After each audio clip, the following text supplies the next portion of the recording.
Oi, boa tarde, meio-dia e 15. Vamos até a 1h com os assuntos em destaque nesta sexta-feira.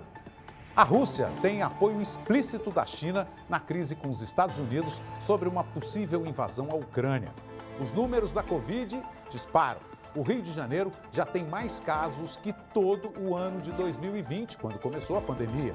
Algumas cidades voltam a endurecer regras para evitar a contaminação de mais pessoas. Uma bebê de 6 meses foi vacinada por engano com a vacina contra a Covid. A Anvisa aprovou o uso dos autotestes de Covid. Pesquisa do IBGE mostra queda no número de desempregados no país. O abandono de animais é crime e dá cadeia, mas muita gente insiste nesse tipo de maus tratos. Futebol, campeonatos estaduais. No Paulistão, o São Paulo estreou com derrota. No Carioca, a decepção ficou com o Fluminense. E na Colômbia, uma casa construída de cabeça para baixo. 28 de janeiro, Repórter Brasil Tarde, começa agora.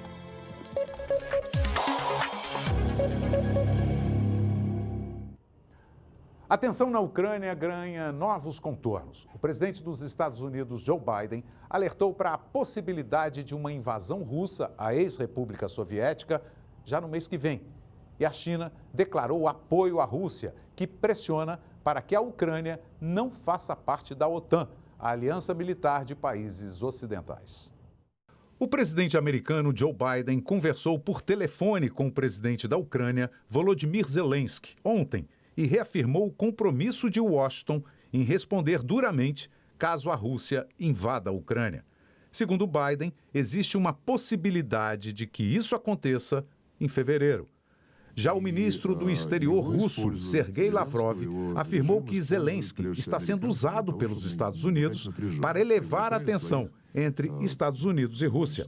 Moscou segue afirmando que não tem intenções de invasão, apesar dos mais de 100 mil soldados na fronteira com a Ucrânia e com Belarus. Navios de guerra também continuam realizando treinamentos no Mar Negro. A Rússia tem agora o apoio explícito da China, que afirmou que as preocupações de segurança do país devem ser levadas a sério e resolvidas. A cidade do Rio de Janeiro tem, só agora em janeiro, mais casos de Covid do que todo o ano de 2020, quando começou a pandemia do coronavírus. O repórter Maurício de Almeida traz ao vivo os detalhes disso para a gente. Maurício, boa tarde. Olá, Braga, boa tarde. Os números realmente impressionam. Para você ter uma ideia, até agora, no mês de janeiro, foram registrados mais de 228 mil casos de Covid-19 aqui na capital do Rio de Janeiro. E esse número, como você falou, já supera o total de casos registrados na cidade do Rio em todo o ano de 2020. Na época, foram um pouco mais de 218 mil casos. Janeiro ainda não acabou e esses números estão se aproximando do total de casos confirmados no ano passado, quando foram cerca de 293 mil. A boa notícia, Braga, está na queda da taxa de positividade dos testes de Covid-19. Para se ter uma ideia, no mês de janeiro, esses testes chegaram a ter uma taxa de positividade de 46%. E agora, essa taxa está girando em torno de 38%. Em todo o estado do Rio de Janeiro, ontem foram registrados mais de 34 mil novos casos de Covid e 50 pessoas morreram. Agora, falando sobre o Ministério Público do Rio, ele divulgou uma nota recomendando a vacinação das crianças e falando que as escolas devem exigir o passaporte da vacina para fazer as matrículas. Mas a Prefeitura do Rio já se posicionou alegando que não vai cobrar esse passaporte para fazer a matrícula na rede pública. Braga. Ok, obrigado, Maurício. E a Anvisa aprovou agora de manhã o uso de autotestes de Covid. Vamos até Brasília. A repórter Jéssica Gonçalves traz ao vivo as informações para a gente. Oi, Jéssica, boa tarde.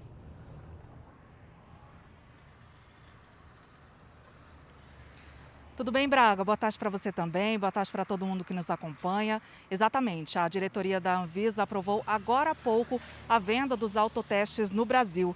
A relatora do processo de regulamentação dos autotestes, diretora Cristiane Jordan, afirmou que essa é uma estratégia de triagem e medida adicional do controle da pandemia, principalmente neste momento em que o contágio pela doença é grande. Os diretores também citaram o uso do autoteste em outros países, como a Alemanha, Reino Unido e Estados Unidos. No Brasil, segundo a Anvisa, o público-alvo será qualquer pessoa, estando com sintomas ou não. No autoteste, o paciente é quem coleta a sua própria amostra e segue as instruções do fabricante. O resultado sai em até 30 minutos. No caso de resultado positivo, o paciente deve procurar o serviço de saúde presencial ou por teleatendimento para confirmar o diagnóstico e receber as orientações necessárias. Segundo a Anvisa, a intenção é testar, fazer o isolamento precoce e interromper a cadeia de transmissão do vírus. Importante ressaltar, viu, Braga, que os autotestes precisam seguir critérios de qualidade para serem liberados para venda nas farmácias. Portanto, a decisão não tem efeito imediato, o fabricante ainda precisa pedir o registro, aí sim a Anvisa vai analisar esse pedido. É isso, Braga, eu volto com você aí no estúdio. Ok, Jéssica, obrigado pelas informações. Sempre importante a gente saber essa questão do autoteste. É importante. Você sentiu o sintoma, quando for autorizado, vai lá, compra o autoteste na farmácia, faça, se der positivo, procure uma autoridade de saúde. E no interior paulista, uma bebê de 6 meses foi vacinada por engano com a vacina contra a Covid. Ao vivo de São Paulo, Júlia Ballarini é quem conta os detalhes disso pra gente. Júlia, boa tarde. Como é que isso aconteceu, hein? Boa tarde, Braga, e a todos que nos acompanham. Isso foi em Altinópolis, que fica na região de Ribeirão Preto, no interior aqui do estado de São Paulo. E olha só a situação. A bebê deveria ter tomado a vacina pentavalente, só que a técnica de enfermagem se confundiu, pegou um frasco da Pfizer e aplicou na bebê, que equivale a 6 doses. De acordo com a mãe, a técnica de enfermagem aplicou a dose, só depois explicou o engano. E olha, isso não aconteceu agora, foi há 10 dias, só agora que foi divulgado. E de acordo com a prefeitura da cidade, a criança está bem e segue monitorada, Braga. Enquanto isso, Júlia, a vacinação infantil segue firme aí no estado, né? Sim, segue firme, normalmente em todos os postos de saúde. Até o momento, em todo o estado de São Paulo, cerca de 750 mil crianças já tomaram a primeira dose. Somente aqui na capital paulista, cerca de 300 mil crianças. E olha, amanhã todos os postos de saúde do estado de São Paulo ficarão abertos. Quem preferir no domingo pode procurar um parque, né, que seja disponível para vacinação. Ou melhor, pode entrar aí no site Vacine Já para pegar todos os detalhes, Braga. Ok, Júlia, obrigado pelas suas informações, bom trabalho para você. O vídeo de um garotinho tomando vacina contra a Covid em São Paulo se espalhou pelas redes sociais. Com medo, ele vai para o colo da mãe. E como torcedor do Corinthians, para ter coragem, dá o grito de guerra do time e se deixa vacinar. A gente já viu milhares de vídeos de gente com medo de agulha. Esse é diferente, pela inusitada tática usada pelo garoto para ter coragem. Vamos ver. 1, 2, 3. Vai, Corinthians! Que é isso? Vai, moça! Vai, moça! Coragem! Fé! O quê? Eu nem gritei! Que figura! O governo do Distrito Federal decidiu endurecer ainda mais as medidas para tentar conter essa nova onda de Covid. A partir de agora, volta a ser proibida a presença de público em eventos esportivos. De Brasília, Juliano Cartacho é quem traz os detalhes ao vivo para a gente. Cartacho, boa tarde. Olá, Braga. Muito boa tarde para você e para todo mundo que acompanha o Repórter Brasil Tarde. O decreto foi publicado no Diário Oficial do DF e volta a proibir a presença de público em qualquer evento esportivo, seja amador, seja profissional. A regra já está valendo, inclusive para os jogos do Campeonato Candango de Futebol. A volta às aulas também, prevista para a próxima semana, né, já na segunda-feira para a rede privada e no dia 14 de fevereiro para a rede pública, pelo menos por enquanto, continua sendo 100% presencial. Já a Universidade de Brasília divulgou novas medidas de segurança e enfrentamento à pandemia. A UNB vai passar a exigir o comprovante de vacinação completo contra a Covid-19 para liberar o acesso ao campus, ao camp, né? A exigência foi aprovada por 47 votos a favor e 2 abstenções em uma reunião virtual do Conselho de Administração da Universidade. velocidade. O texto define, Braga, como vacinação completa todas as fases disponibilizadas no Distrito Federal para cada faixa etária, incluindo as doses de reforço. Nós vamos continuar acompanhando toda essa história. Eu volto com você ao estúdio, só não vou gritar vai Corinthians, tá, Braga? É porque você tem medo, o menino é mais corajoso que você. Um abraço, Cartaz, bom fim de semana. E a partir da próxima semana vai ser obrigatória a apresentação do passaporte de vacina para entrar em estabelecimentos comerciais em todo o estado do Espírito Santo. A medida foi anunciada pelo governador Renato Casagrande. Reportagem da TVE do Espírito Santo. Novas medidas de enfrentamento à pandemia foram anunciadas pelo governador Renato Casagrande na tarde desta quinta-feira em uma reunião da sala de controle. A partir desta segunda-feira, será obrigatório a apresentação do passaporte vacinal para entrar em restaurantes, bares, hotéis, shows e eventos. Qualquer lugar que tiver controle da entrada de público. Ele será uma exigência, né, para todos os setores, né, que as pessoas têm que retirar a máscara, né, para consumir alguma bebida, alguma comida. De acordo com o governador, as lojas serão o único local onde não será obrigatório a apresentação do comprovante vacinal. Casagrande revelou que a antiga medida de restrições de horário de funcionamento de bares, restaurantes e casas noturnas foi substituída pela obrigatoriedade do cartão de vacina. Nós estamos substituindo as restrições de horário das atividades econômicas por vacinação e por testagem, por cumprimento de protocolo. Nós já temos grande parte da população que já iniciou seu esquema de vacinação, muitos já completaram seu esquema de vacinação.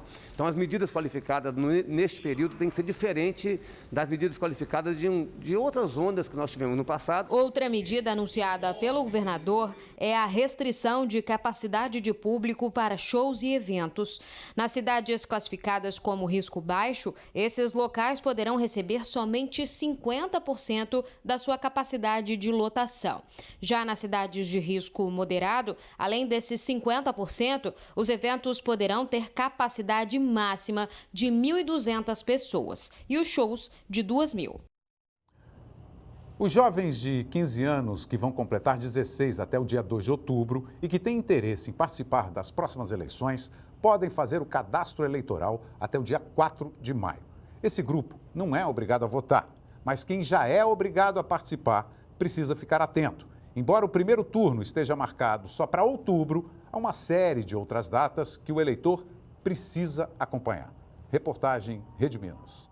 O primeiro prazo a qual o leitor deve ficar de olho é o dia 4 de maio. Os eleitores eles poderão ou tirar o título pela primeira vez, ou transferir de municípios, ou mesmo dentro do próprio município, ou ainda aqueles que têm o seu título cancelado poderão regularizar até essa data, né? A recomendação é que procurem a Justiça Eleitoral o quanto antes. Todos os serviços podem ser solicitados pela internet. Além de ser rápido, o processo online traz mais segurança para os eleitores e para os funcionários do Tribunal Regional Eleitoral neste momento de agravamento da pandemia. Não é preciso correr para cadastrar a biometria, já que o método não será usado este ano. No entanto, o eleitor pode ter outras pendências com a Justiça Eleitoral. Mesmo faltando alguns meses para as eleições, não é bom deixar para resolver nada em cima da hora. Um ponto importante é verificar se houve mudança do local de votação. É interessante, com antecedência,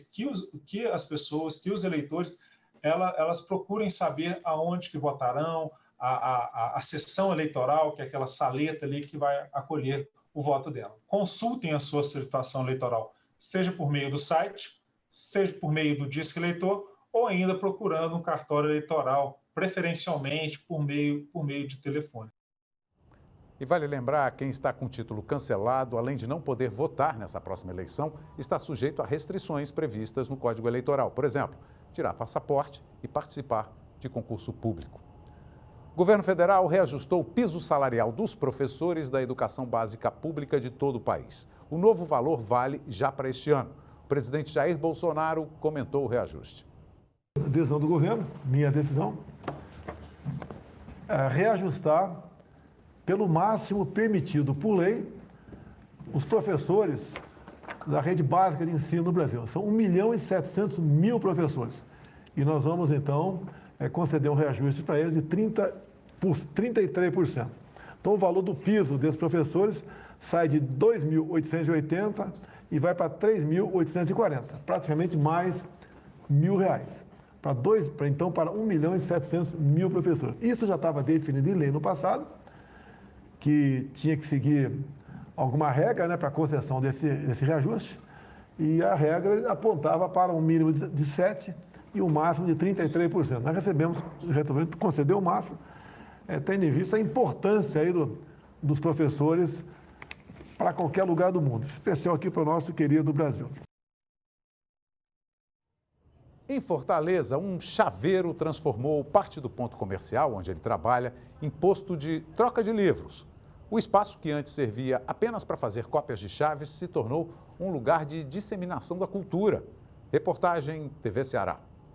Na capital do Ceará, em Fortaleza, existem alguns bairros bem típicos. Esse daqui, por exemplo, tem delegacia, pracinha, ponto de táxi, farmácia e tem o chaveiro. Esse poderia apenas ser um serviço comum, mas não é. Esse lugar se transformou em um disseminador de cultura e de leitura para toda a região. Seu Oliveira começou a expor romances clássicos, alguns mais atuais, tudo para incentivar a troca de conhecimento e estimular a leitura. E é tudo de graça.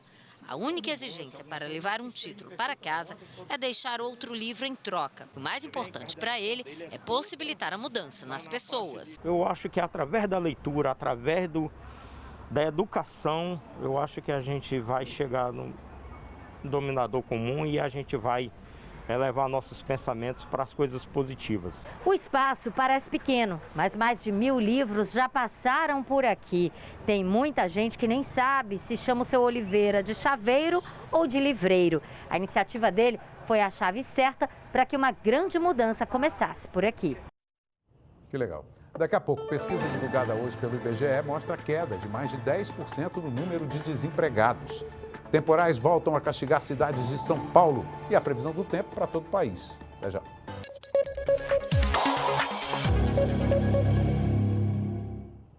O governo de Tonga, no Oceano Pacífico, informou hoje que vai precisar de mais ajuda para reconstruir o país atingido por erupções vulcânicas que provocaram tsunamis e um terremoto. O pedido do primeiro-ministro por mais ajuda internacional foi feito enquanto o país recebia um carregamento de material vindo da China. 2 aviões carregaram comida, água potável, purificadores de água, tendas, camas e equipamentos de comunicação.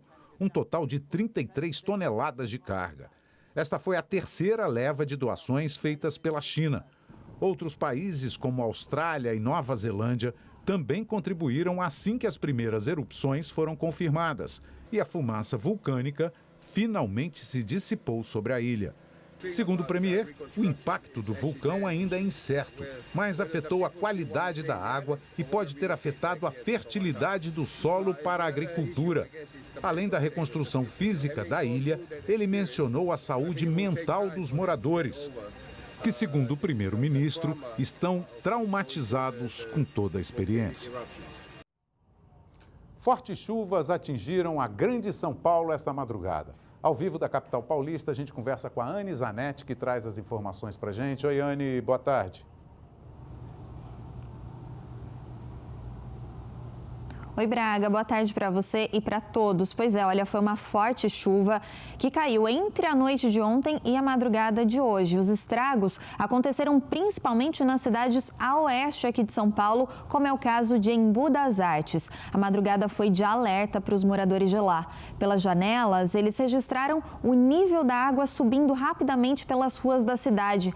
Algumas pessoas se arriscavam passando pela água barrenta. Dentro das casas, a enxurrada destruiu tudo que viu pela frente. O nível da água quase encobriu até um fogão. Alimentos e utensílios ficaram boiando ali na água suja. O muro de um cemitério não suportou o volume de água e desabou sobre um ponto de ônibus, mas felizmente ninguém se feriu. E a Defesa Civil emitiu alerta de chuva forte para este fim de semana em algumas regiões aqui do estado de São Paulo. Na Grande São Paulo, Baixada Santista e Litoral Norte, pode chover até 250 milímetros até o domingo. Então é preciso sim, Braga, redobrar a atenção para todas essas regiões. Eu volto com você. Ok, Anne, valeu o alerta, obrigado. Hora da previsão do tempo para todo o país com a Priscila Terezo. Priscila, boa tarde. E aí, vamos ter mais chuva em São Paulo, né?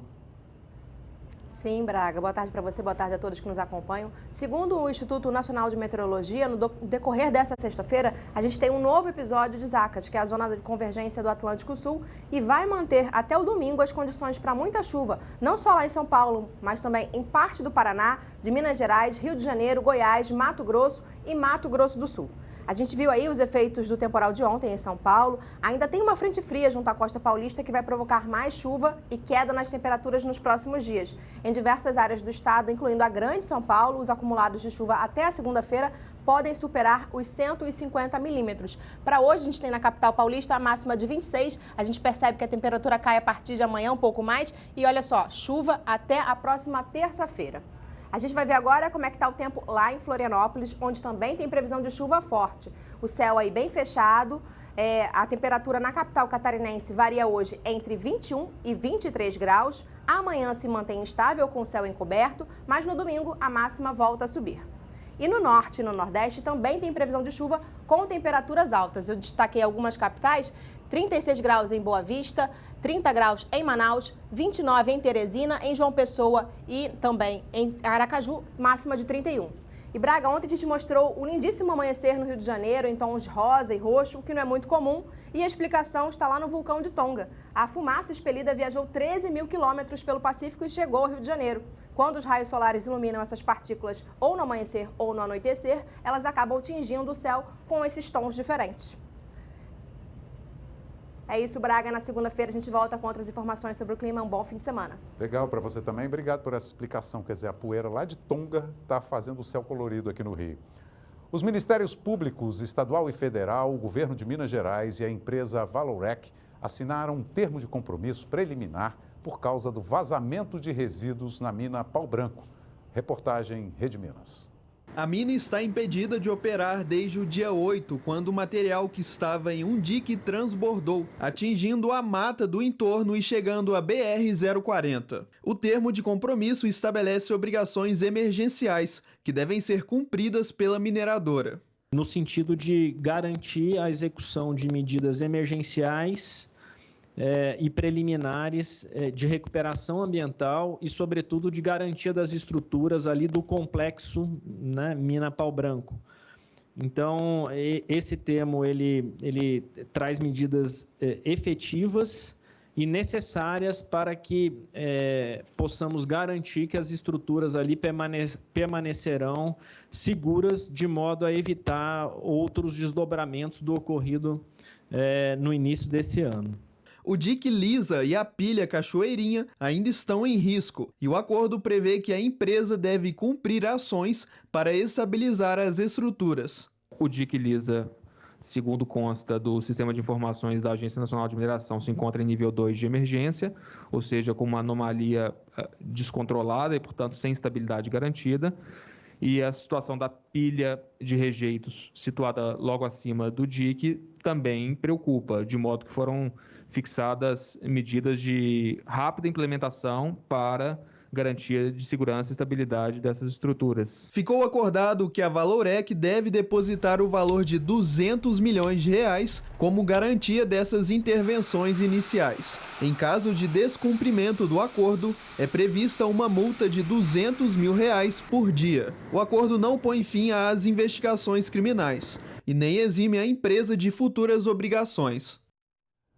O vice-presidente Hamilton Mourão representou o Brasil no Fórum para o Progresso e Integração da América do Sul, PROSUL, na cidade de Cartagena, na Colômbia. O encontro teve como discussão principal o enfrentamento à pandemia. O ProSul é um grupo formado pela Argentina, Brasil, Chile, Colômbia, Equador, Guiana, Paraguai e Peru. A terceira reunião de cúpula do fórum contou com chefes de Estado e representantes de parte desses países e também do Suriname. E assim nasceu ProSul, como um foro, um lugar de encontro para compartir, colaborar, analisar, planificar em uma forma livre, em uma forma direta, em uma forma sem burocracia. O presidente da Colômbia, Iván Duque, lembrou o empenho conjunto para combater os problemas da região, como o narcotráfico, a pobreza e a pandemia de Covid-19. Um inimigo invisível e letal que ameaçou a saúde pública, que ha amenazado também nossas economias e que requeria ações rápidas, sem nenhum manual, pero também ações coordenadas. O vice-presidente Hamilton Mourão, que representou o Brasil no fórum, afirmou que mesmo com o aumento da transmissão da doença, acredita que o país está mais preparado para combater a Covid-19 em 2022 e que as medidas tomadas pelo Brasil na luta contra a pandemia e os efeitos na economia merecem destaque. Desde o início da pandemia, em nenhum momento deixamos de lado a preocupação com o emprego e a renda de nossa população, de nossas famílias. Prestamos assistência financeira emergencial a 1/3 de nossa população. Essa determinação em conter os efeitos econômicos da pandemia, bem como as reformas estruturais realizadas pelo governo do presidente Bolsonaro, oferecem uma base firme para a retomada econômica. O IBGE divulgou hoje a Pesquisa Nacional por Amostra de Domicílios Contínua, a PNAD contínua, que revela que a taxa de pessoas desocupadas caiu para 11,6% no trimestre encerrado em novembro. Assunto para o nosso comentarista de Política e Economia, Ricardo Caldas. Professor, seria um reflexo das contratações no fim do ano, principalmente pelo comércio? Boa tarde. Boa tarde, Braga. Boa tarde a todos que estão nos assistindo. Com certeza, nós tivemos um resultado em novembro muito bom, que foi pouco divulgado, mas que em novembro foram criados 324 mil postos de trabalho. Então, foi um resultado muito bom e esse resultado, portanto, da PNAD já era esperado. O que acontece é que são duas coisas que se somam, vamos dizer. Primeiro, que o nosso mercado de trabalho ele é mais rígido, ele demora um pouco mais a responder, por exemplo, que o mercado americano, que responde logo a estímulos. E segundo, nós temos um hiato de dados muito grande. Então, esses dados, como foi mencionado, eles se referem ao trimestre que começou a setembro e vai até novembro. Então, se a gente considerasse só o mês de novembro, o resultado seria ainda melhor. E a expectativa é que em dezembro do ano passado, cujos resultados só devem sair provavelmente na semana que vem, nós vamos ter o número verdadeiro de quanto foi a geração de empregos do ano passado, mas que eu estimo entre 3,1 e 3,2 milhões. Tradicionalmente, dezembro é um bom mês de contratação devido ao período do Natal. Agora, professor, quando a pesquisa mostra que aumentou o número de pessoas empregadas, ela revela também que essas pessoas estão ganhando menos. Seria um reflexo da inflação? Também, em parte sim, da inflação, mas também em parte de um outro fenômeno, Braga. Em 2020, em função da recessão ter sido muito profunda, muitas empresas demitiram, ou algumas até fecharam suas portas, né?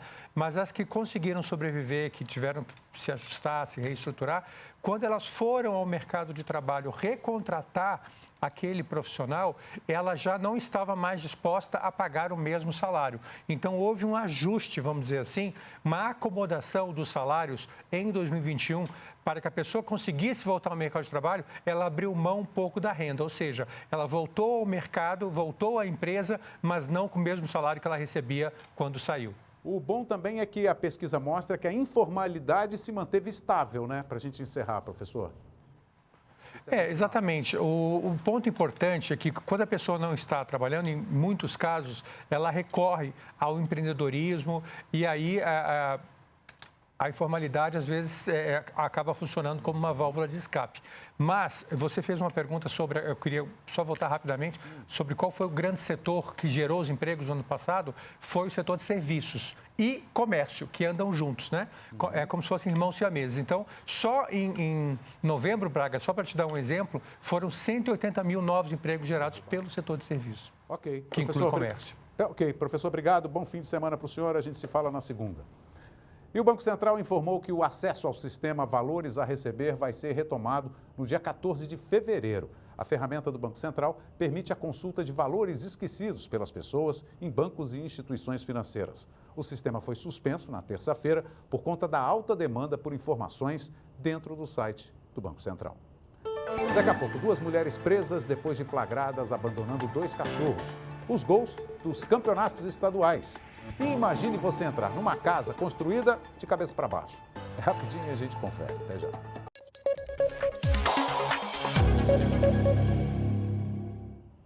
Aqui no Rio, a polícia indiciou por maus tratos 2 mulheres que foram flagradas abandonando 2 cachorros. Elas foram identificadas depois do vídeo que mostrou o abandono viralizar na internet. Os irmãos Hulk e Zeus agora estão em boas mãos e já recebem tratamento médico em uma clínica veterinária. A guarda deles está com um projeto de proteção aos animais, mas eles não estavam em bom estado quando foram resgatados. Eles realmente foram resgatados em estado de maus tratos, magros, com doença do carrapato, com sarna, com otite, estavam bem maltratados mesmo. Ela ainda pensou na possibilidade, chorou, queria os animais de volta, mas nós convencemos, explicamos para ela que o que ela fez é um crime aqui no Brasil, né, e tem que pagar por esse crime. Os 2 cachorros foram deixados no meio da rua, em plena luz do dia, nesta terça-feira. As imagens foram gravadas por um comerciante. A família sai de um carro, retira um deles da mala e o outro do banco traseiro. O automóvel sai e os bichos ainda tentam correr atrás dos donos. As mulheres foram detidas em sua própria residência, mãe e filha de 15 anos, que são colombianas. Quando os policiais chegaram ao local, os cachorros estavam lá. Mesmo depois de abandonados, eles conseguiram encontrar o caminho de volta para casa. Elas foram levadas para a Delegacia de Proteção ao Meio Ambiente para prestar esclarecimentos e foram indiciadas, mas já foram liberadas. Segundo a Organização Mundial de Saúde, 30 milhões de animais domésticos são abandonados todo ano no Brasil. Fazer com que a castração ela esteja implícita com a conscientização e educação. Só desta maneira que a gente pode avançar nessa grande luta, senão fica muito difícil. Quando você decide ter um bichinho de estimação, presta atenção nessas perguntas. Todos na família concordam com a presença dele? Ele tem onde ficar quando você for viajar, por exemplo? Ele vai ter espaço para brincar, repousar, se alimentar? Você tem condições de levá-lo ao veterinário sempre que for preciso? Você tem tempo para passear e dar a atenção diária que todo animal precisa? Se a resposta foi sim para todas essas 5 perguntas, parabéns, você pode adotar. Se não, compra um bichinho de estimação. A Agenda Cultural de hoje traz as dicas para ver o que os mineiros e os baianos prepararam para a gente fechar janeiro com chave de ouro. Priscila Kersh tem a programação. Que tal aproveitar a tarde de domingo para ouvir histórias com sotaque baiano? Contos de Cruz das Almas no Recôncavo Baiano e Fábulas do Brasil são apresentados por um time de contadores de história da Bahia às 5 horas da tarde desse domingo pelo canal de YouTube da Biblioteca Paraíso, que promove a atividade e oficinas de contação de histórias. Abra o peito, abra os ouvidos, aqui dentro dessa roda uma história vai chegar. O trabalho de 50 artistas e agentes culturais que atuam na cidade histórica mineira de Ouro Preto vai ser apresentado ao longo de 12 vídeos, com 2 estreias por semana no canal de YouTube Arte de Toda a Gente. O primeiro vídeo conta com artistas plásticos que retratam a paisagem da cidade de Ouro Preto e da região mineradora, como Tunico dos Telhados. A série chamada Mostra Virtual Bossa Criativa Arte de Toda a Gente Ouro Preto é uma parceria da Funarte com a Fundação de Arte de Ouro Preto e a UFRJ. A Mostra de Cinema de Tiradentes chega à 25ª edição com o tema Cinema em Transição pensando mudanças na produção e distribuição de filmes. O filme capixaba Os Primeiros Soldados tem pré-estreia nacional hoje e acompanha um grupo de jovens LGBTQIA+, durante a primeira onda da epidemia de AIDS. São quase 170 filmes brasileiros disponíveis online e de graça pelo site mostratiradentes.com.br. Até amanhã. Eu queria ter a chance de começar de novo e fazer exatamente como ele. Na Colômbia, uma casa está dando o que falar, chamada de Casa Louca. Ela foi construída de cabeça para baixo e virou ponto turístico. Quem entra na chamada Casa Louca tem a sensação de que o mundo virou de ponta cabeça. Próximo a Bogotá, na cidade de Guatavita, a Casa Louca é uma nova atração turística que demorou um pouco para ser inaugurada por causa da pandemia, mas agora está de portas abertas.